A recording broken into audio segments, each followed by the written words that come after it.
Welcome back to Banging the Can, the Houston sports show that does not apologize for championship rings and tings, presented by Bolin Media. I am your host, Ross Bolin, and now it is officially baseball season. Baseball season does not really, truly start until after the NBA Finals and Stanley Cup Final conclude. And frankly, this period between basketball ending and football beginning can be a barren wasteland in terms of sports entertainment, because regular season baseball is, at times, grueling. Like that 17 games in 17 days stretch for the Astros that just ended was the definition of grueling. Really tested my marriage, having an Astros game every single day for 2.5 weeks. I don't understand how they couldn't have thrown one single off day, like in the middle, like just one day off. Like they didn't even have a day off for travel at any point. It was just 17 games, 17 days, nonstop.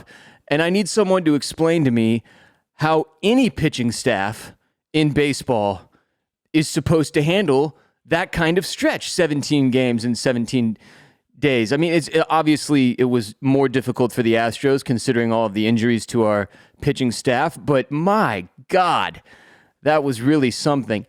But yeah, NBA Finals over. Congratulations to Denver Nuggets fans. Happy for the people of Denver. Nikola Jokić is my new number one favorite professional athlete, I think, in any sport.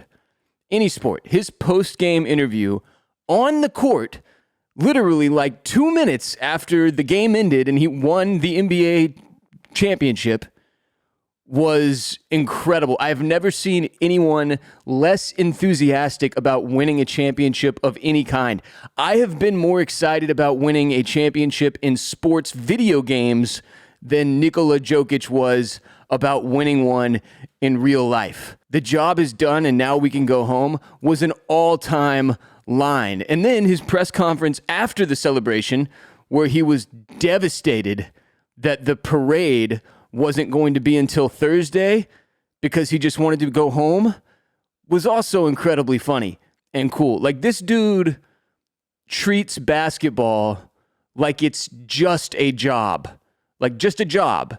He gets the job done, he gets his trophies, and now he wants to go home because work is over and it's time to relax. He is the antithesis of hustle culture, where the grind never stops, right? For him, the grind does stop. And this time it stops after raising the Larry O'Brien trophy, and he just wants to go home to Serbia. Fuck a parade. He doesn't even care. I love the dude. I love his mentality. I love the way he approaches the game. It kind of breaks the mold of what I think we've come to expect from superstar athletes, especially in American culture, right? Like, he is the opposite of LeBron James, like in terms of his attitude towards the whole thing. And really, it just kind of shines a light on something, bigger picture in life for me. Like, it's so easy, especially in Western culture and in the United States, to take your job just as seriously as you take everything else in life. When in reality, work is just work. Your job is just your job, no matter how much fun your job is, even if it's playing professional basketball or podcasting. And he had that other great quote, Nikola, about how, like, nobody likes their job, and maybe they do, they're lying if they say they do, was the implication. And I feel like that's generally true. Like, no matter how interesting the career or the line of work you get into is, it is still work. It is still a job, right? And no matter how much you enjoy doing that job, that is not life. Not really. Like, everything that goes on outside of that is your life. And that's the way he looks at basketball, which is just refreshing. It was refreshing. And his general, unintentionally humorous demeanor is my favorite.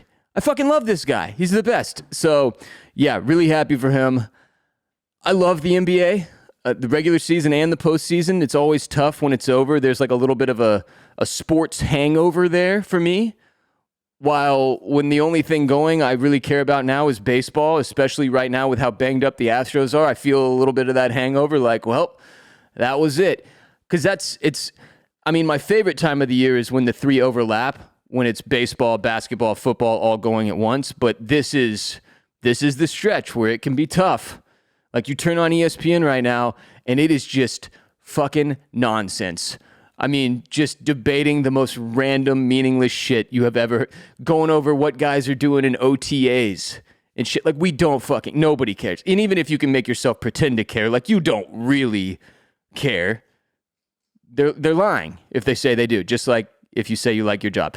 So let's talk about the Astros. But first, if you're a sports bettor looking for a place to get action during the MLB regular season, or on UFC fights or boxing matches or soccer or whatever sport, and you want to make your picks at a place that supports our show, today's sponsor, MyBookie, is the way to go. Just use code ROSS when you sign up on mybookie.ag to unlock a deposit bonus. Stipulations apply, and you'll get even more dough to throw at your favorite sporting events. MyBookie has all the prop bets, live lines, alternate lines, and futures that you could possibly need for all the sports all year long. Great online casino as well, with live dealers, live blackjack, live roulette, all that good live stuff. And right now, if you join the MyBookie family using the code ROSS at checkout to support the show, you'll instantly receive a deposit bonus, giving you even more dough to throw at your favorite sporting event. So what are you waiting for? If you are a sports bettor looking for a great platform that also supports your favorite Houston sports podcast, code ROSS, ROSS, at mybookie.ag is the way to do it, folks. Just use code ROSS to unlock that deposit bonus. Bet anything, anytime, anywhere with MyBookie. So as far as the Astros injury issues go, the biggest and most recent blow is obviously losing the inarguable MVP of our offense, Yordan Alvarez, right? According to the Chronicle, Alvarez will likely miss at least 3 weeks with the injury. This is per the most recent comments from General Manager Dana Brown, who actually gave some updates this morning. And as of today, Wednesday, June 14th, no timeline has been set for Alvarez's return to the lineup. Now, that's not altogether shocking. As I discussed last week, this team generally describes every single injury in the same way: discomfort. And they don't give you a very specific time frame for when to expect guys back on the field. So I'm not, frankly, this was over the top, above and beyond by the Astros standards in terms of reporting to the media and the fan base on what's going on with a specific player. I think because it is Yordan Alvarez, they felt a certain obligation to give us a little bit more than they typically do. But devastating nonetheless, because he's going to be out, for at least the rest of June, probably into the middle of July. And the good news is that we do have a very scrappy team, if you haven't picked up on that through the first, 65 some odd games here so far. We've got a scrappy bunch that is absolutely capable of stepping up and filling the void left behind by Yordan on the offensive side of the ball. But guys like Jose Abreu and Alex Bregman and Chas McCormick and Jake Myers and Mauricio Dubon, they're all going to have to step up on a more consistent basis. Everybody knows that. This team has not exactly been clicking or firing on all cylinders at any point so far in the 2023 regular season. It's been a little bit underwhelming. We've made do. We're not in some terrible position, like I've said week after week. We're in a pretty good spot, all things considered. But if we want to be, we can't slip. We cannot afford any slipping right now. And with Yordan out, other people are going to need to fill in what he has left behind, which, by and large, they did that in their first game against the Washington Nationals yesterday.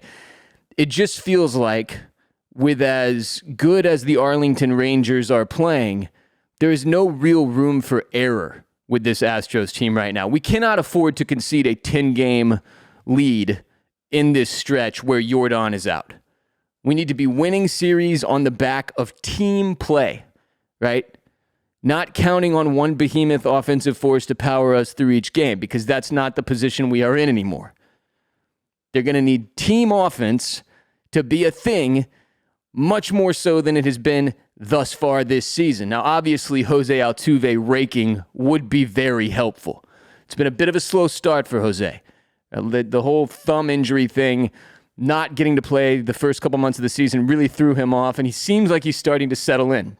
More consistency from Kyle Tucker would help, right? Two guys that we know for a fact, and everyone who watches Major League Baseball knows at this point for a fact, these two guys right there are very, very capable. Alex Bregman, I would argue, is right below Altuve and Kyle Tucker in terms of capability and in terms of offensive firepower and in terms of expectations. But those two, Altuve, Tucker, we know those dudes can get it done. I mean, we have the offensive talent. That's the point. It's just on Dusty Baker to get the right guys into the lineup in the right spots each night based on what he sees as the best fit. And it's on our new GM, Dana Brown, to make sure that he bolsters this lineup, both at the plate and on the mound, as best he can, right? We were due for a weird season. We were due, the Astros. And this has been a weird and challenging season so far for the squad. So with the August 1st trade deadline approaching, General Manager Dana Brown has to make moves that solidify this team as a postseason contender. That is our low bar for expectations as Astros fans for this franchise at this point in this several-year stretch here where we have performed over and over and over again. Priority number one is obviously more pitching, as Lance McCullers Jr., Luis Garcia, and Jose Urquidy are all hurt, and we have lost a ton of depth in the rotation through injuries. So yes, Dana Brown needs to go and get another arm. He knows that. We know that. Unfortunately, that means everybody knows that, and it's probably going to come at a price, right? But this window we have, this championship window, this window of perennial contention, does feel like it is closer to the end than it does the beginning at this point. I think we can all admit that. So it is an opportunity. It is a time that I would see as appropriate to push all your chips into the middle of the table. If you're the Astros ownership, if you're Dana Brown as the GM, weird as that may sound and weird as it may feel for him in his first season as GM, I think he's got to get it done. So that being said, adding another bat would definitely be nice also. Dana Brown said today that a left-handed hitter is something he might be looking to bring in. And speaking of left-handed hitters, it does sound like Michael Brantley, Uncle Mike, finally might actually be close to being in the lineup for the Astros again. Hopefully for real this time, as we've already done this once this season. But there's a lot of baseball left to play. And resisting slamming the panic button continues to be my only real goal as an Astros fan right now, considering the circumstances, right? So I think we're 3.5 back of the Rangers still. Not a terrible spot, especially when you look at what's happened to our lineup all season long. It feels like that Rockets season several years back where we used like 16 different starting lineups in a 2-month stretch or some crazy shit. Like it's a different lineup every single night. You never really know what to expect. There's all kinds of pitchers being thrown out there that, especially if you're a casual, you're not at all familiar with. You're looking at guys out there like, who the fuck is that? And that's the kind of season it's been. So join me in staying strong and avoiding unnecessary panic and drama. I would say that is the goal. In Texans news, when we play the Pittsburgh Steelers on October 1st, J.J. Watt, Mr. Watt, will be inducted into the Texans Ring of Honor, which still sounds incredibly fucking stupid when I say it out loud. But he'll be the third member behind late team founder Bob McNair and, of course, legendary wide receiver Andre Johnson. It's weird that we have a Ring of Honor and there are only 2 people in it. I mean, I think that speaks to the, general state of the franchise over the course of its history. But I'm kind of surprised Arian Foster isn't in there. But when I think about it, my guess is that if they called Arian Foster and asked him, hey, would you like to be in the Houston Texans Ring of Honor? He'd probably laugh and be like, no, thanks, fam, I'm good, and just hang up the phone and move on and go play golf. So that being said, congratulations to JJ, right? It's cool recognition for a guy who definitely deserves it. We are definitely, as he has said repeatedly, promoting this Ring of Honor ceremony. We're like his football home, right? So it's good for the franchise. It's good for the Texans to have a permanent tie to a guy who is inarguably one of its greatest players ever. In terms of influence on the city, he is probably the greatest player ever in Texans history. I know Andre Johnson did a lot of things for the community and public service as well. But JJ just has a personality that's much more suited to being like a face guy for stuff. And what he did with hurricane recovery work was on a whole nother level. He had a different level of influence on social media and in the media and in terms of a media personality than any other player we've ever had on the Houston Texans. And that's not even something that can be debated or argued. It's just a fact. So to have him tied to the Texans permanently, and I think he's probably known about this for a while. You could see how active he was in discussing the Texans when DeMeco Ryans got hired as the new head coach. He seemed stoked. He seemed happy about the direction. I don't think he would have been invested in that necessarily unless they had already had talks about the whole Ring of Honor thing and having him be, a part of the Houston Texans family permanently, which is what this does. That's the great thing for us as fans, is that now we know, we all hoped this would happen, but now we know we can expect to see J.J. Watt around, right? Probably for the rest of his life. I mean, at least as long as he's interested in football, which if you know anything about JJ, is probably for the rest of his life. And I still wish they would name it something different. The Ring of Honor sounds like the Circle of Trust from Meet the Parents, which is just fucking idiotic. And we're already a laughingstock for the most part as a franchise to the rest of the NFL. So I wish it was named something a little less self-serious, or maybe just slightly cooler sounding, but whatever the fuck. It is what it is. The Ring of Honor. Congratulations to J.J. Watt. I look forward to seeing him enter the Ring of Honor with Bob McNair. So it's like, when they do this, since there's only 3 members and one of them is dead, are they going to bring out...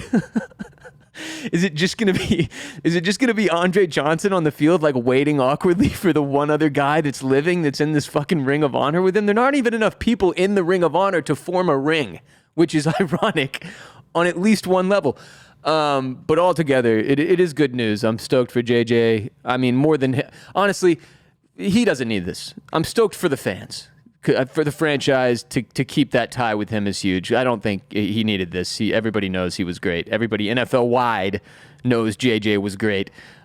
This just sort of solidifies him as a piece of the Texans family moving forward, which is good. It's a good thing. So, yeah, that's what we've got going on. That'll do it for today's show. But remember, every episode of Banging the Can is available on youtube.com/@bangingthecan. I appreciate those of you who are already there watching instead of just listening. If you would rather watch instead of just listening, you go to youtube.com/@bangingthecan and subscribe. And frankly, even if you don't care to watch, if you really want to show your support for the show, I would appreciate you going a little bit above and beyond, going to youtube.com/@bangingthecan and hitting that subscribe button to show your support. It helps us continue to grow the show. The more people we get subscribed on there, thank you, please, and thank you.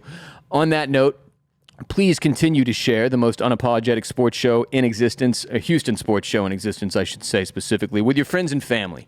You got Houston friends and family who love the Astros, the Rockets, the Texans. Let them know about Banging the Can. Also, support our sponsors. That's another huge way you can support this show. This week's sponsor, MyBookie. Go to mybookie.ag if you're looking for a place to bet on sports. If you're a sports bettor looking for a great platform that also supports your favorite Houston sports podcast, code Ross at mybookie.ag is the way to do it. Code Ross will unlock a deposit bonus. Stipulations apply. mybookie.ag, code Ross. Check out my media startup, Bolin Media, at bolinmedia.com. My comedy show, The Ross Bolin Podcast, available wherever you consume Banging the Can. And make sure to follow us on social media, at Banging the Can on TikTok, as well as Twitter and Instagram, at Banging the Can. I am Ross Bolin. You can follow me at WR Bolin on Twitter and Instagram. That's at WRBOLEN. And I will be back soon, so stay tuned. Until next time, H-Town, stay down.